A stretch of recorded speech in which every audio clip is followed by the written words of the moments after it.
Hello friends, welcome to my channel. ये है vocational training का ऑफिस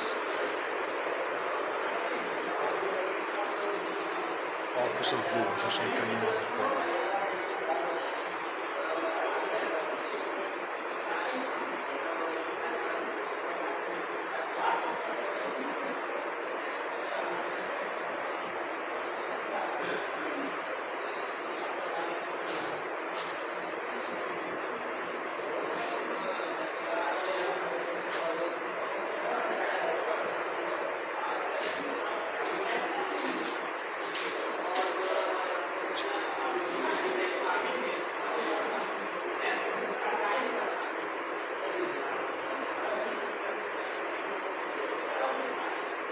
आप देख रहे हैं coal India, Ashwini Kumar with coal India.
Success is not about how much you have learned, rather how much you are yet to learn.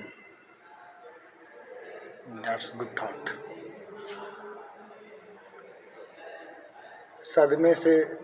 सदमे को रोकने, नियंत्रण करने के लिए ऐसी रोगी और सही स्थिति में रखें।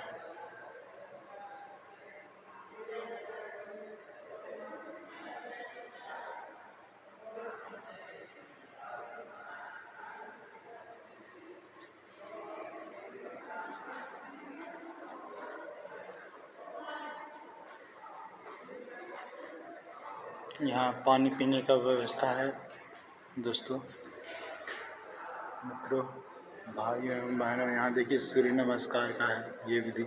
यहाँ योगासन, इस हॉल में योगासन होता है।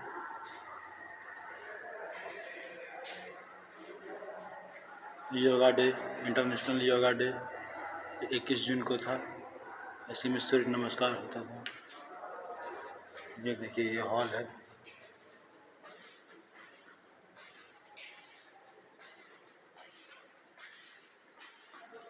आप देख रहे हैं दोस्तों, कोल इंडिया में वोकेशनल ट्रेनिंग सेंटर में ये सब सारी सुविधाएं हैं।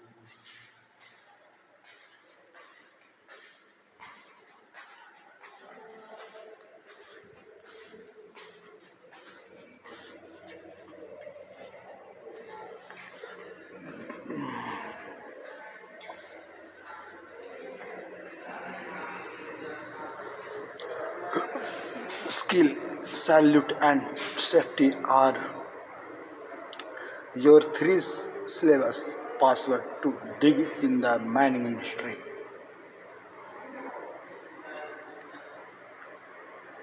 You may retire from the job, but not the skill. Stay skill, stay young. Wow, good thought.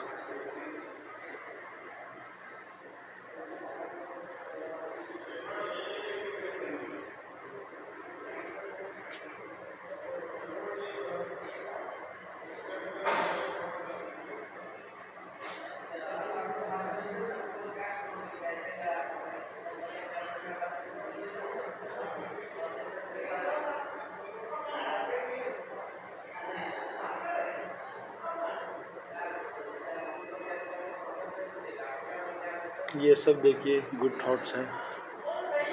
और प्राथमिक उपचार, फर्स्ट एड।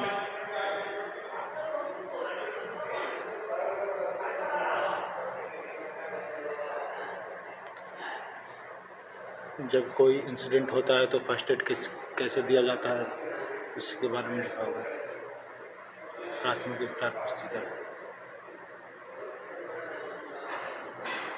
स्वच्छ भारत, एक कदम स्वच्छता की ओर। The PSS under the 3 ministries pro-activity conducted 128,000 toilets for school boys and girls, particularly in the state of Bihar, Odisha, and West Bengal, Jharkhand, Chhattisgarh, Andhra Pradesh, and Rajasthan. PSC will also maintain toilet for 5 years to ensure their usage and maintenance. Awareness is also being created in rural communities to improve sanitation.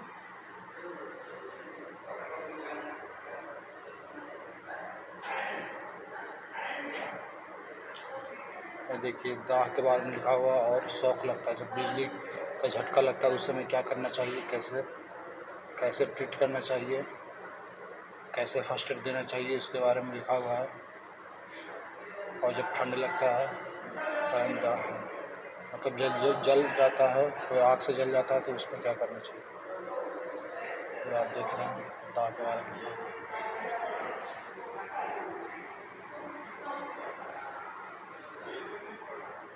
ये shock लगता है, आघात लगता है बिजली से, तो उस समय कैसे ट्रीट करना चाहिए। और ये देखिए, ये CPR जब देते हैं तो उसमें कैसे करना चाहिए, कृत्रिम श्वसन। CPR जब नाड़ी नहीं चलती उस समय, बेहोश हो जाने पर, नाड़ी नहीं चलने पर ये दिया जाता है, कृत्रिम श्वसन। चेतावनी भी है, वार्निंग भी है, क्या क्या होनी चाहिए। ये सब बहुत उपयोगी है दोस्तों, ध्यान से पढ़ें, ध्यान से देखें।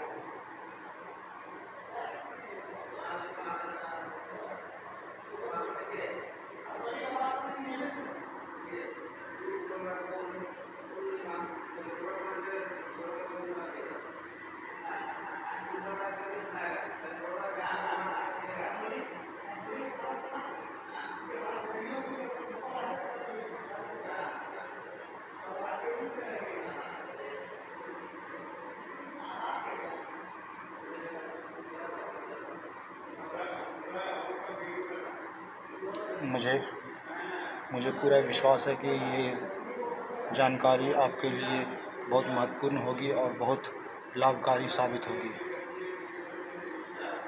जब भी आप ऐसे मौके में हों तो इसे ज़रूर इस्तेमाल करें, इससे आपकी और आपके साथियों की जान बच जाएगी।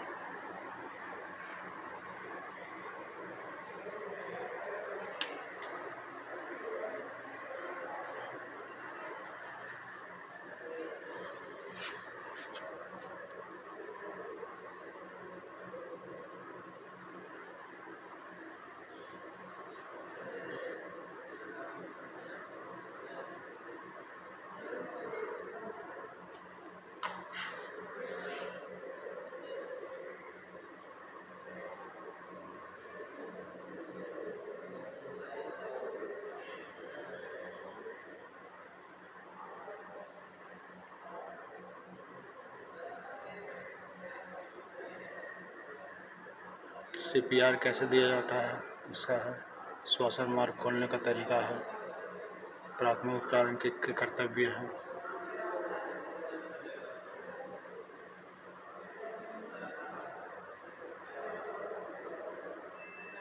स्टेप 2 है, स्टेप 3 है।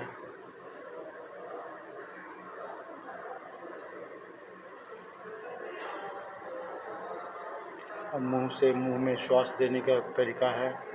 रोगी के ऊपर दोनों हाथ सीधे रखकर झुके स्थिति के ऊपर सीधा दबाव डालें, जिसे वह लगभग 4 सेंटीमीटर से 5 सेंटीमीटर तक दबे। प्रति मिनट 100 बार दबाने की गति से 30 बार छाती को दबाएं। 2 बार मुंह से मुंह श्वास देंगे। लगातार 30 बार छाती को दबाना और 2 बार मुंह से मुंह श्वास देने की प्रक्रिया चालू रखें। देखिए दोस्तों, जब कोई जख्म हो जाता है तब क्या करना चाहिए। यदि रक्तस्राव हो तो उसे रोकें, जख्म को ना छुएं। रोगाणु रहित कपड़े को घाव को ढक दें। चिकित्सा सहायक तुरंत व्यवस्था करें। आँखों की चोट, आँखों में कोई बाहरी कण निकालने का प्रयास नहीं करना चाहिए। आँखें ना मले, तेल या मलहम का प्रयोग ना करें। रोगाणु रहित पैड और ढीली पट्टी बांधें। रोगी को अस्पताल में भेजें। पेट के जख्म, रोगी को अस्पताल भेजने में देर ना करें। रोगी को पीठ के बल लिटाएं। खाने पीने के लिए कुछ ना दें। गर्माहट बनाए रखें। यदि जख्म में आते बाहर निकल रही हो तो छूने या पुनः व्यवस्थित करने का प्रयास ना करें। घाव पर रोगाणुरहित पट्टी और बंधन बांधें। अस्पताल ले जाने के लिए वाहन तुरंत उपलब्ध कराएं। हड्डी टूटना, जी हाँ दोस्तों, देख लीजिए आप, हड्डी टूटने से क्या होता है, उसमें कैसे ट्रीट किया जाता है रोगी को। हड्डी टूटने के लक्षण: दर्द, दबने से दर्द, सूजन, शक्ति ह्रास, अंग विकृत। यदि अन्य कारणों से रोगी की जान को कोई खतरा ना हो तो रोगी को हिलाएं डुलाएं नहीं। रक्तस्राव और श्वास संबंधी कठिनाइयों का उपचार करें। किसी उपयुक्त खपची से अस्थि भाग को स्थिर कर दें। स्थिर करने के लिए जोड़ टूटी हड्डी के नीचे और एक जोड़ उसके ऊपर होनी चाहिए। रोगी को अस्पताल ले जाएं। रक्तस्राव रोकना, अंगूठे या अंगुली से सीधा दबाव डालें। घाव पर गॉज पैड रख कर पट्टी बांधें, या कोई रुमाल भी होगा तो वो भी चलेगा, साफ रुमाल होना चाहिए, गॉज पैड नहीं मिल रहा तो। शरीर के कुछ दबाव बिंदुओं पर अप्रत्यक्ष दबाव डालें। रक्त वैध पट्टी का उपयोग करें। घायल व्यक्ति को अस्पताल ले जाएं। और जब रखिएगा, कोई भी साफ कपड़ा या शर्ट फाड़ के या रुमाल कुछ भी घाव पे रखिएगा खून को बंद होने के लिए, तो उसको फिर दोबारा हटाना नहीं है। वो कपड़ा भीग जाए फिर ऊपर से कुछ और कपड़ा रख देना है, साफ कपड़ा, उसको हटाना नहीं और बांध देना है टाइट से। उसके बाद हॉस्पिटल ले जाने की तैयारी करना है।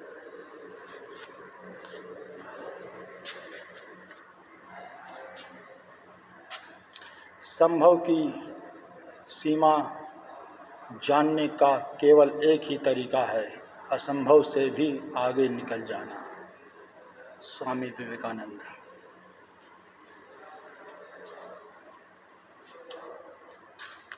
रीढ़ की चोट, जी हाँ दोस्तों, रीढ़ में अगर चोट लग गया, रीढ़ की हड्डी यानी स्पाइनल कॉर्ड में चोट लग गया, होश में रहें रोगी के लिए, जो रोगी होश में है उसके लिए उद्देश्य, और चोट से बचाना और तत्पर चिकित्सालय पहुंचाने की व्यवस्था करना। सावधानी, यदि खतरा ना हो तो रोगी जहां पर है उसी स्थिति में रहने दें। यदि रोग को हिलाना या रोग को हिलाना निकालना पड़े तो लाग रोग तरीके या ऑर्थोपेडिक्स प्रोसेस का प्रयोग करें। रोगी को विश्वास दिलाएं तथा कहें ना हिलें। एम्बुलेंस के लिए कॉल करें। रोगी के सर के पीछे घुटने के बल पर बैठें। अपने हाथों से पीड़ित के कान के ऊपर दोनों हाथों से अच्छी तरह कपड़े ऐसे करते समय कान को पूरी तरह ना ढके ताकि वह आपकी आवाज़ को सुन सके। उसके सर को सामान्य स्थिति में स्थिर करें जिससे पीड़ित का सर, गर्दन और सीढ़ी की हड्डी एक सीधी में हो सके। स्थिति में रीढ़ की चोट वाले पीड़ित व्यक्ति सबसे आरामदायक स्थिति में होते हैं।